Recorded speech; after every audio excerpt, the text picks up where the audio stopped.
우리가 매주 시편 말씀을 한 편씩 보고 있는데 지난주에도 하나님을 찬양하는 찬양시이죠. 찬송하라 였습니다. 특별히 1절에 보면 이렇게 시작을 하지요. 새 노래로 여호와께 찬송하라 하면서 여호와 이름을 찬양합니다. 또 6절에 보면 어떻게 찬양합니까? 나팔과 호각소리로 왕이신 여호와 앞에 즐겁게 소리칠지어다. 우리가 이렇게 하나님을 찬양하는 이유는 왕이신 하나님은 기적을 일으키셔서 우리를 구원해 주셨기 때문입니다. 그 구원이 우리에게 임했기 때문에 그의 이름을 찬양하자라는 거지요. 1절 후반부에 그 내용이 나옵니다. 그는 기이한 일을 행하사 그의 오른손과 거룩한 발로 자기를 위하여 구원을 베푸셨음이로다. 실제로요, 이스라엘 백성은 하나님이 여러 번에 걸쳐서 기적적으로 구원하신 사건들이 있습니다. 430년 동안의 애굽 종살이에서 구원을 받았죠. 또 70년간의 바벨론 포로 가운데에서 구원받고 돌아왔습니다. 2000년 동안 나라 없이 살다가 그들이 다시 구원을 받은 그 역사적인 것도 우리가 기억을 합니다. 우리 민족도 보면 이 놀라운 기적들을 경험했지요. 6.25를 통해서도 우리가 그 기적을 우리가 경험했던 나라이기도 합니다. 또 8.15 광복절 간증도 참 많지요. 하나님께서 우리 민족을 구원하신 날이기도 합니다. 한국교회는 참 간증이 많은 나라이고 우리 민족이기도 합니다. 그러나 우리 모두는 개인적으로 6.25나 8.15 또는 출애굽 사건보다 더 큰 구원을 받았음을 알아야 합니다. 왜 그럴까요? 영원히 지옥에 살 수밖에 없는 우리들이 이제는 천국에 살 수 있는 구원을 얻었기 때문에 그렇습니다. 그 과거 어떠한 기적보다 우리가 하나님 백성 되어서 복된 자리로 또 구원받은 자리로 또 천국에 머물 수 있는 주의 백성이 된 것만큼 더 큰 기적이 어디에 있겠습니까? 영원히 죽을 수밖에 없는 죄인이 하나님의 자녀된 것이 얼마나 큰 축복이겠습니까? 우리가 이 사실을 정말 믿는다면 시편 기자처럼 구원의 하나님을 뜨겁게 찬양하지 않을 수 없지요.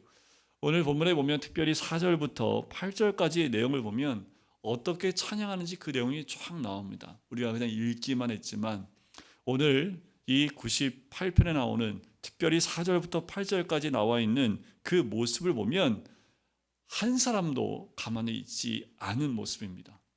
서서 찬양하고 또 박수치며 찬양하고 소리 높여 찬양하고 자신의 온 악기와 온 모든 것을 다 동원하여 찬양하는 모습을 봐요.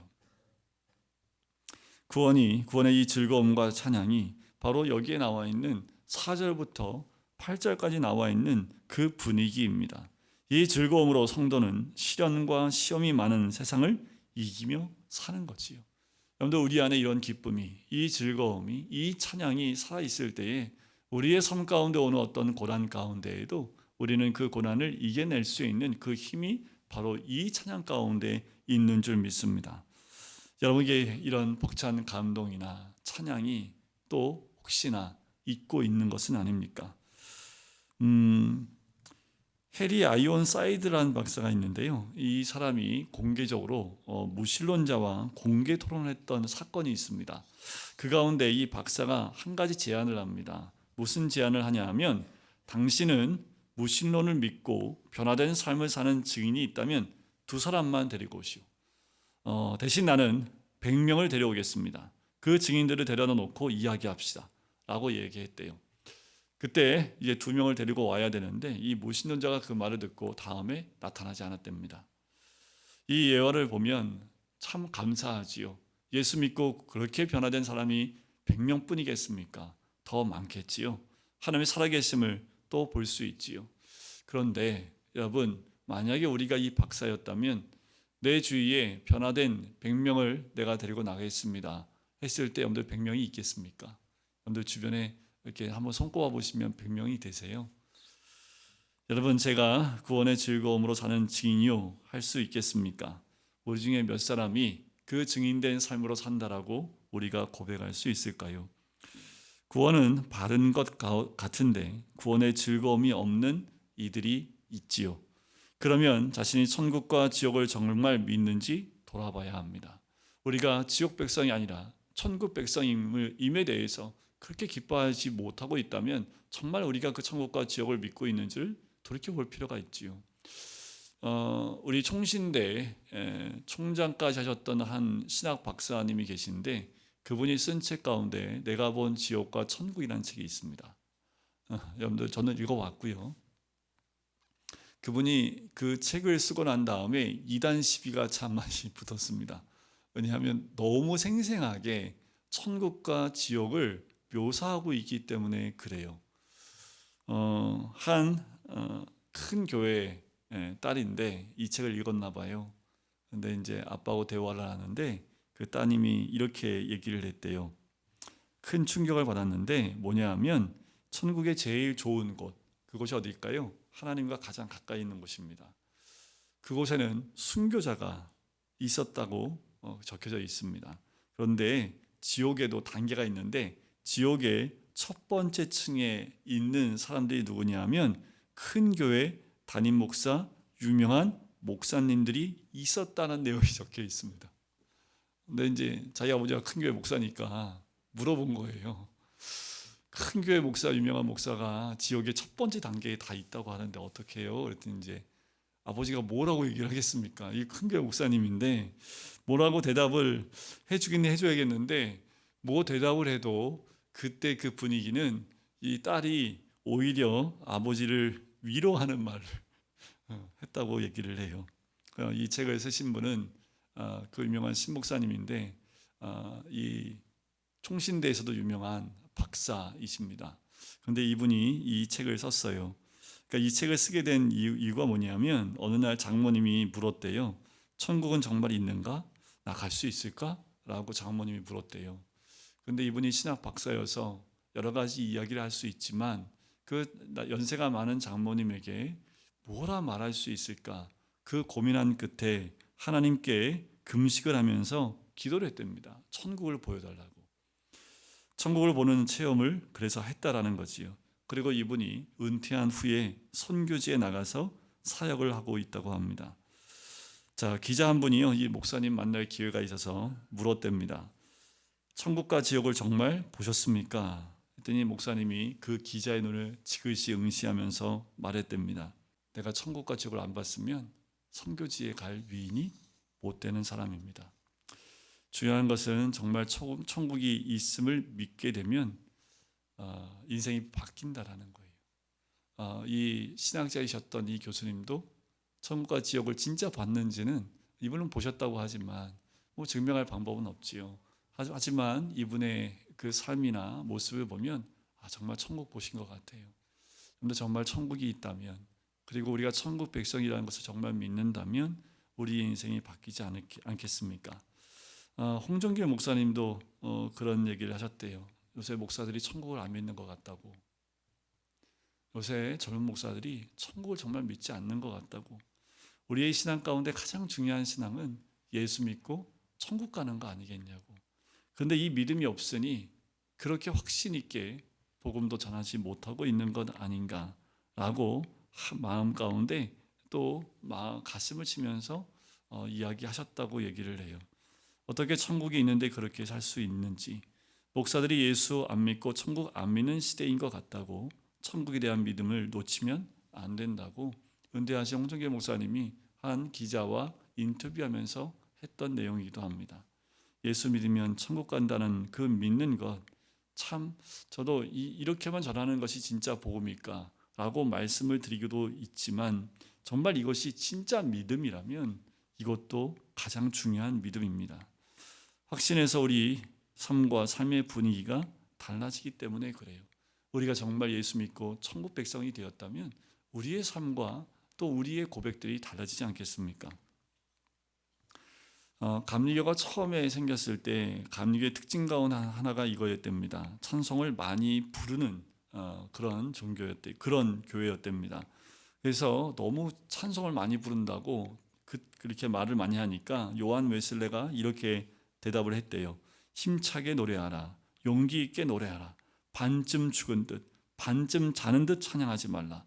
원기왕성하게 목소리를 높이라. 너의 큰 목소리를 두려워 말라. 그것이 들릴까 부끄러워 말라. 내가 사단의 노래를 부르던 것보다 더 크게 부리라. 라고 요한 웨슬레가 얘기했답니다. 여러분들 우리가 노래방 가서 노래하면 어떻게 부를까요? 노래방 가서 노래 부르는 사람들 보면 옆에 방 목소리가 들리지 않을 만큼 고래고래 소리 지르지 않습니까? 노래방에서 노래 부를 땐 그렇게 소리 지르는데 우리가 주를 찬양할 때는 혹여나 너무나 겸손하게 찬양 부르고 있는 모습은 아닌지 모르겠습니다. 어떤 성도는 예수를 믿어도 받은 복이 없다고 말하는 사람이 있습니다. 아직 진정한 구원이 무엇인지 모르기 때문이지요. 1만 달란트 빚진 자 비유를 들으면서 이것이 정말 가슴에 와닿는 그 비유가 되어야 되지요. 1만 달란트를 지금 돈으로 말하면 대략 한 5조에서 6조 정도의 돈이 됩니다. 그 1만 달란트를 탕감받은 그 사람은 어마어마한 복을 받은 사람 아닙니까? 그때 어떤 분이 그러더라고요. 예수 믿고 500만 원도 생기지도 않았는데 무슨 5조 얘기를 하시냐고. 이렇게 얘기한 사람도 있대요. 그런데 더 중요한 건 뭡니까? 그보다 더 귀한 것, 천국 백성이 된 것보다 더 귀한 것이, 더 큰 것이 어디에 있겠습니까? 여러분, 우리가 받은 속죄의 은혜는 단순히 죄를 용서받는 정도가 아니라는 거지요. 여러분들, 우리가 어떤 사람이 죄를 졌어요. 아마도 이분이 큰 죄를 져서 가족과 분리된 삶을 살았던 것 같아요. 그래서 이분이 후회를 했답니다. 다시 내가 큰 잘못을 저지르기 이전으로 돌아가면 얼마나 좋을까라고 생각을 하고 그렇게 세월을 보냈는데 어느덧 가족과 다시 합치는 순간이 와서 같이 이제 아내와 자녀들과 함께 사는데 여전히 그 남편분은 그 잘못된 그 옛날에 잘못된 그 모습들 때문에 여전히 죄책감과 두려움과 서먹함에 살고 있다고 얘기를 해요. 용서받는 것도 엄청난 은혜이지만 단순히 용서받는 것만으로는 온전한 구원이 아니지요. 우리가 그저 용서만 받았다면 천국에서의 기쁨은 너무나 작은 것일 것입니다. 지금 우리는 서로 무슨 죄를 짓고 사는지 모르니까 서로 교제하지요. 만약에 내가 지은 죄 10분의 1을 모두가 다 알 수만 있다면 아마 교제하는데 참 쉽지 않을 겁니다. 그만큼 우리가 그 죄 가운데 있는 우리들의 모습 가운데 우리 자신이 저지른 죄를 천국에서 사람들이 다 기억하고 있다면 천국에서의 삶이 기쁘지만은 않을 거예요. 히브리서 10장 17절에 보면 또 그들의 죄와 그들의 불법을 내가 다시 기억하지 아니하리라 하셨으니, 그래요, 우리의 죄를 회개하고 돌이키면 우리 하나님이 기억하지 않으시겠다라고 말씀하십니다. 천국 백성은 그 죄에서 자유로울 뿐만 아니라 하나님이 기억하지 않는 그 모든 죄를 기억하지 않는다고 하시니 천국은 기쁨이 있을 수밖에 없는 거지요. 진정한 구원의 즐거움은 천국 간다, 온전히 속죄함을 받았다라는 것으로만 오는 것이 아닙니다. 그것을 깨달았을 때 감동이 대단히 크지만 그 감동은 시간이 지나면 점점 사그라들지요. 점점 무감각해집니다. 우리도 그런 모습이 있지는 않습니까? 진정한 구원의 즐거움은 기쁨의 근원이신 주님께서 우리 안에 오셨음을 알 때 누려지는 거지요. 나를 위해 죽으셨고 사망의 권세를 이기시고 부활하신 주님이 마음에 계신 것을 알 때 우리의 환경과 여건에 매이지 않은 즐거움이 우리 가운데 온전히 있지 않겠습니까? 내가 천국 백성 됐다라는 것을 믿고 살고 있지만 시간이 지나면 지날수록 그것은 연약해질지 모르지만 예수님이 나와 함께 하시고 구원의 주가 나와 함께 하신다는 것을 날마다 경험하고 산다면 그 기쁨은 상실되지 않겠지요. 성도는 자신이 구원받았다는 것만으로 기뻐하지 않습니다. 앞으로 영원한 심판의 날이 올 것입니다. 하나님께서 신실한 자들을 구원하시고 온 세상에 하나님의 나라가 반드시 임하지요. 그래서 9절에 이렇게 얘기합니다.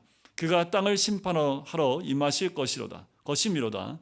그가 의로 세계를 판단하시며 공평으로 그의 백성을 심판하시리로다.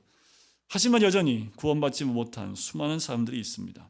수많은 사람들이 지옥으로 가게 될 텐데 나는 구원받았다고 기뻐할 수만 없겠지요. 여러분들 6.25 때 저는 잘 모르지만 6.25 때 부산에 많은 피난민들이 모였습니다. 그때에도 이제 부산도 또 점령될 것 같은 두려움 때문에 배를 타고 제주도로 넘어가려고 하는 수많은 사람들이 부산항에 몰렸대요. 굉장히 많은 사람들이 몰려서 헌병들이 질서를 잡기 어려울 정도로 밀고 당기고 해서 몽둥이로 내리쳐도 그 질서를 잡지 못하고 있었다고 합니다. 그곳에도 수많은 그리스도인들이 있었지만 사람들과 별 차이가 없었대요. 결국은 피난민 일부만 그 수송선에 태우고 부두를 떠나게 됩니다. 그런데 놀라운 건 뭐냐면 그 배에서 찬송가 소리가 울려 퍼지기 시작했다라는 거지요. 부대에 남은 사람은 통곡하고 울고 있는데 그 배를 타고 가는 그리스도인들은 천국으로 가는 것처럼 그 찬송가를 부르고 있었다라는 거예요. 이것이 주님 주신 구원의 즐거움은 아니겠지요.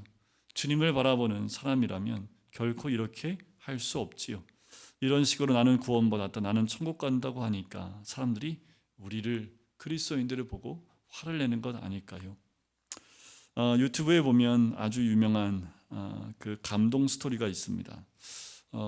던킨 도너츠에 한 주인공이 앉아 있는데 거기에 한 노숙자가 들어옵니다. 그 노숙자, 이 주인공은 대학생인데 케이시 피셔라는 대학생입니다. 젊은 엄마이기도 하고 이제 학교 가기 전에 아침을 먹으려고 던킨 도너츠 가게에 들어갔는데 노숙자로 보이는 한 사람이 가게에 들어왔더래요. 그래서 뭘 사 먹으려고 잔돈을 세는 것을 보았는데 이 사람이 가진 돈이 딱 $1뿐이랍니다. 커피랑 베이글을 사주고 함께 그 사람과 마주대해서 앉게 됩니다. 그 사람이 가진 돈이 없었기 때문에 대신해서 이 빵과 커피를 사준 거지요. 그 사람의 이름은 크리스였다고 합니다. 이 노숙자라는 이유로 사람들이 자신을 괴롭힌 사건, 자기가 왜 노숙자가 됐는지, 그리고 자기가 뭘 잘못했는지, 아버지는 한 번도 만나본 적이 없었다는 이야기, 많은 이야기를 함께 나눕니다. 그러다가 시간이 다 돼서 수업에 들어갈 시간이 돼서 이 주인공이 웃음을 띤 얼굴로 이야기를 합니다. 이제 떠나야 되겠습니다 라고 하니까 이 노숙자가 영수증에다가 뭘 막 써가지고 이 대학생에게 줬습니다. 그래서 그 쪽지에 쓰여 있는 것을 보니까 이렇게 적혀 있어요. 나는 오늘 저 스스로 제 생명을 끊으려 했습니다. 하지만 당신 덕분에 그러지 않을 겁니다. 당신은 아름다운 사람이에요. 고마워요. 여러분, 지옥으로 달려가고 있는 많은 사람들은 자신도 모르게 그 지옥으로 달려가고 있지요. 우리는 천국에 갈 은혜를 받았습니다. 우리 모든 죄가 사함을 받았지요. 주님과 동행하는 사람입니다. 우리 모두가 그 구원의 즐거움과 찬송이 있지요. 하지만 지옥으로 달려가는 그들에게도 우리의 이 구원의 참 소망과 기쁨을 나눠주는 것, 그것이 반드시 필요합니다. 우리의 구원의 즐거움은 반드시 다른 사람들에게도 기쁨이 되어야 한다는 거지요. 여러분들, 우리에게 천국 가는 기쁨이 있다면 내 주변에 있는 사람들에게 그 기쁨을 함께 나누는 그 모습이 있기를 간절히 소원합니다. 우리가 누리는 구원의 즐거움이 가정을 변화시키고 우리의 일터를 새롭게 할 수 있습니다. 지금의 현재의 삶 가운데 눌려있는 그 모습이 아니라 천국 백성임을 기뻐하며 찬양하며 즐거워하는 모습을 우리의 삶 가운데 드러내 보일 수 있다면 우리 주변의 모든 사람들에게 그 기쁨을 나누고 또 하나님의 사랑을 나누는 하나님의 은혜가 온전히 임하게 될 줄 믿습니다.